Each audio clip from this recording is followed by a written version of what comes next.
Are you seriously considering her as a candidate? Just don't trust She's a woman. She's a woman. This is a man's She's job. clearly not educated. Really not. Does she even speak English? That's not me. I'm not like that.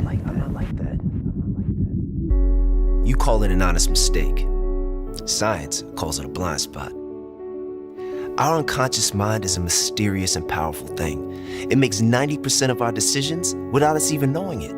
Our brains are overloaded with 11 million pieces of information every second. Yet we can only process about 40 of them. So we're wired to make cognitive shortcuts, using past experiences to make assumptions. And you know what happens when we assume. Our unconscious mind can put us on autopilot, determining where we sit, who we eat lunch with, who we turn to for advice, and who we choose to offer a helping hand. Living our lives with blind spots can put us in a tunnel. Same point of view, same decisions, same outcomes. We can find ourselves trapped in the land of snap judgments and misconceptions. We've all been on both the giving and receiving end of blind spots. Think about it.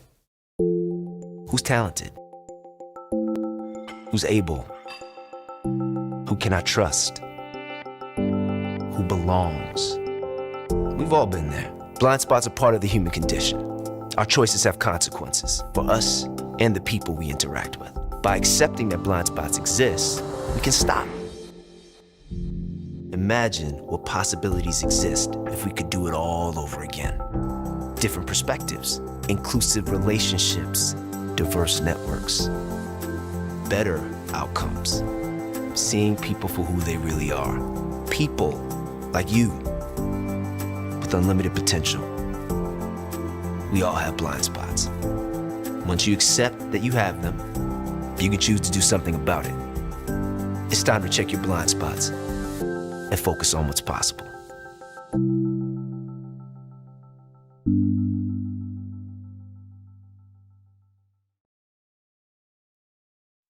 So I have argued that there are three levels of change. The first, and the one that psychologists know the most about, is change at the individual level, an individual mind changing. But if that happens and there is nothing at the next level, which I'll call the mezzo level, if nothing happens at that middle level, which I would argue is the level of the institution, your university, your community, your children's school, your town, whatever is that middle level, if those people don't engage at the same time as you're engaging as an individual on this change project, nothing will happen, because only institutions have the power to change processes and policies.